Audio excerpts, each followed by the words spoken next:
کر کے یہ ثابت کرنے کی کوشش کی گئی کہ انہوں نے کوئی اثاثے جو ہیں وہ اپنی آمدن سے زیادہ بنائی ہیں، اور حقیقت یہ تھی کہ کوئی اثاثہ بھی فؤاد حسن فؤاد صاحب کے نام نہیں تھا۔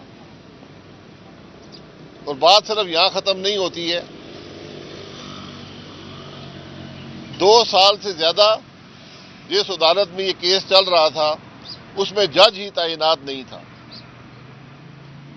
یہ انصاف ہے جو نیب دیتا ہے کہ جھوٹا مقدمہ بناؤ اور جج ہی تعینات نہ کرو تاکہ وہ آدمی 16 مہینے فؤاد حسن فؤاد صاحب جیل میں رہے۔ کیا نیب اس کا حساب دے گا؟ کیا جسٹس جاوید اقبال اس کا حساب دے گا؟ جسٹس جاوید اقبال کو حساب دینا پڑے گا، یہ میں آپ کو بتا رہا ہوں۔ یہاں نہیں دے گا تو ایک اور انصاف کا میدان بھی لگے گا، اس میں آج بھی کوئی شرم اور جسٹس جاوید اقبال میں یہ کہہ دے کہ کس نے اس سے مقدمے کروائے ہیں، کیونکہ عمران خان جو دعوے کرتا تھا 3 اس نے مشیر رکھے تھے احتساب کے، وہ آج کہتا ہے کہ میں نہیں کرتا تھا، یہ مجھ سے جنرل باجوہ کرواتا تھا۔ جنرل باجوہ صاحب کہتے ہیں مجھے پتہ نہیں ہے۔ جاوید اقبال صاحب سے لوگ ملتے ہیں تو وہ رو رو کے کہتے ہیں جی میں تو بڑا مجبور تھا، مجھے حکومت بلیک میل کر کے کام کرواتی تھی۔ تو یہ تماشے جو لگے ہیں اس کا اثر کسی کی زندگی پر تو پڑا ہے نا۔ کیا فؤاد حسن فؤاد صاحب سے آج نیب معافی مانگ لے؟ کیا یہ زیادہ بات ہے؟ اور انتظار کیا گیا، جس دن فؤاد حسن فؤاد صاحب کی عمر 60 سال ہو گئی، سروس سے ریٹائر ہوئے، اس کے 1 ہفتے کے اندر ان کی بیل ہوئی۔ کیا ان کو بیل کا حق نہیں تھا؟ اس ملک کا چیف جسٹس، پاکستان کی سپریم کورٹ کا چیف جسٹس فؤاد حسن فؤاد صاحب کی فائل اپنے کمرے میں رکھ کر بیٹھا رہا کہ اس کو بیل نہ مل سکے۔ یہ تلخ حقائق ہیں اس ملک کے انصاف کے نظام کے، یہ درستگی کی ضرورت ہے۔ میں ہمیشہ کہتا ہوں، ملک کے وزیراعظم صاحب کو بھی کہہ چکا ہوں، پھر کہتا ہوں، جب تک آپ اس نیب کو ختم نہیں کریں گے، اس ادارے کو جڑ سے اکھاڑ کر نہیں پھینکیں گے، پاکستان کی حکومت نہیں چلے گی۔ میں کل کی بات کرتا ہوں، ایک سمری تھی، مسائل حل سمری سے ہوتے ہیں، حکومت سمری بناتی ہے۔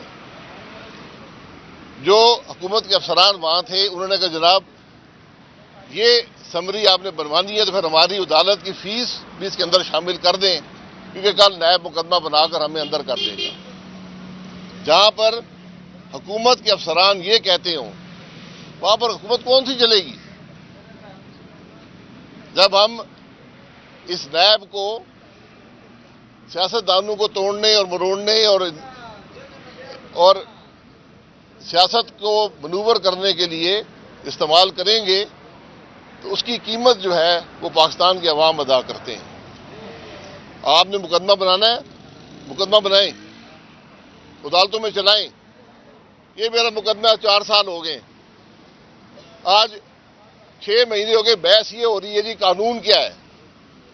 کیا اس ملک کے نیب کے پروسیکیوٹر کو قانون کا نہیں پتہ؟ کیا جج حضرات کو قانون نہیں آتا؟ آج تک یہ پتہ نہیں کہ ہمارا جرم کیا ہے۔ آپ خود پڑھ کے مجھے بتا دیں میرا جرم کیا ہے۔ میں نے پروسیکیوٹر کو بھی کہا جج صاحب کا مجھے بتا دیں میرا جرم کیا ہے، مجھے تو ابھی تک سمجھ نہیں آئی۔ ہم نے کرپشن کی ہے، یہ لکھا جی کرپشن نہیں کی، تو پھر آج 4 سال سے مقدمہ کیوں چل رہا ہے؟ یہ آج ذمہ داری موجودہ نیب چیئرمین کی ہے کہ صرف یہ کہ ہمارے کیس کو رہنے دیں، ہمارے کیسز کی کوئی بات نہیں ہے، مجھے ان کیسز کی پرواہ نہیں ہے کیونکہ حقیقت میں جانتا ہوں۔ لیکن وہ لوگ، وہ غریب لوگ جو 5 سال سے جیلوں میں پڑے ہیں، جن کے مقدمے 15 سال سے چل رہے ہیں، کیا نیب کے چیئرمین کو ریلیف نہیں دے سکتے؟ چھوٹے چھوٹے کیسز پر جن کی سزا 3 سال سے اوپر نہیں ہے، لوگ 5 7 سال سے جیل میں بیٹھے ہیں۔ تو میری چیئرمین نیب صاحب آفتاب سلطان صاحب سے گزارش ہے کہ جناب سیاستدانوں کو آپ چھوڑیں، آپ ذرا ان کیسز کو دیکھیں جو غریب لوگ 10 15 20 سال سے کیس بھگت رہے ہیں۔ یہ انصاف کا نظام نہیں ہے۔ جج خاموش بیٹھے ہیں، عدالت عالیہ خاموش بیٹھی ہے، سپریم کورٹ صرف کامنٹ پاس کرتا ہے، ایکشن نہیں لیتا۔ یہ نیب کی حقیقت ہے جناب۔ سر یہ بتائیں کہ آپ نے یہ بات کی کہ جو پولیٹیکل کیسز بنتے ہیں ان کی کاسٹ یا ان کی قیمت جو ہے وہ پھر جو ملک ہے اور قوم ہے وہ ادا کرتی ہے۔ اس وقت بھی پی ایم ایل این کی یا پی ڈی ایم کی حکومت ہے، اس وقت بھی بہت سے ایک نیریٹیوز بلڈ اپ ہو رہے ہیں کہ پی ٹی آئی کے خلاف کیسز بنائے جا رہے ہیں، اس میں سے کچھ کیسز ٹھیک بھی ہوں گے، کچھ غلط بھی ہوں گے۔ آپ in general being senior politician کیا سمجھتے ہیں کہ کیا سیاسی مقدمات ہونے چاہیے، لوگوں کو فکس کرنا چاہیے یا نہیں کرنا چاہیے؟ اور اس کے پھر ظاہری بات ہے کاسٹ پھر قوم ہی دیکھیں، سیاسی مقدمات نہیں ہوتے، سیاسی مقدمہ بنانے کی کوئی کسی کو اختیار نہیں ہے۔ اگر آپ نے قانون توڑا ہے، آپ کا مقدمہ بننا چاہیے، پھر اس کو چلنا چاہیے۔ آپ کسی کے مقدمے بنا کر جھوٹے حد تک نہیں کر سکتے۔ اور میں نے اس لیے کہا کہ اثر جو ہے وہ عوام پر پڑتا ہے، کیونکہ عوام کے کام نہیں ہوتے۔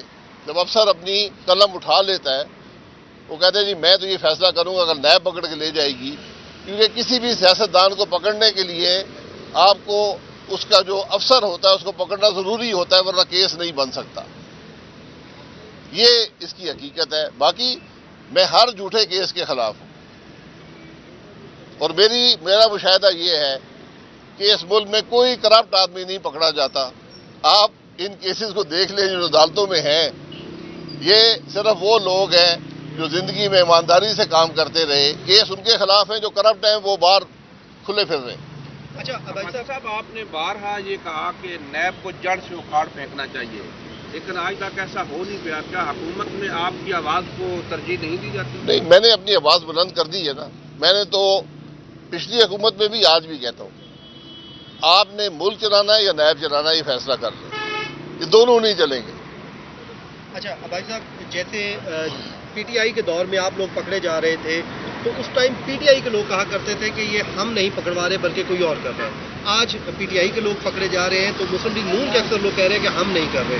دیکھیں، کہاں پہ یہ سلسلہ رکے گا؟ آپ کو نہیں لگتا کہ اس پوری صورتحال کے ذمہ دار جہاں کوئی اور ہے، سیاستدان خود بھی ہیں؟ دیکھیں، یہ فیصلہ کر لینا۔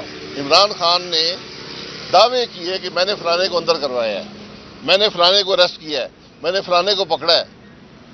اب ان کو یاد آیا کہ نہیں، میں نے نہیں پکڑا تھا، مجھ سے کوئی اور کروا رہا تھا، تو وہ اپنا بیانیہ درست کر لیں۔ ہماری حکومت کا بیانیہ بڑا واضح ہونا چاہیے۔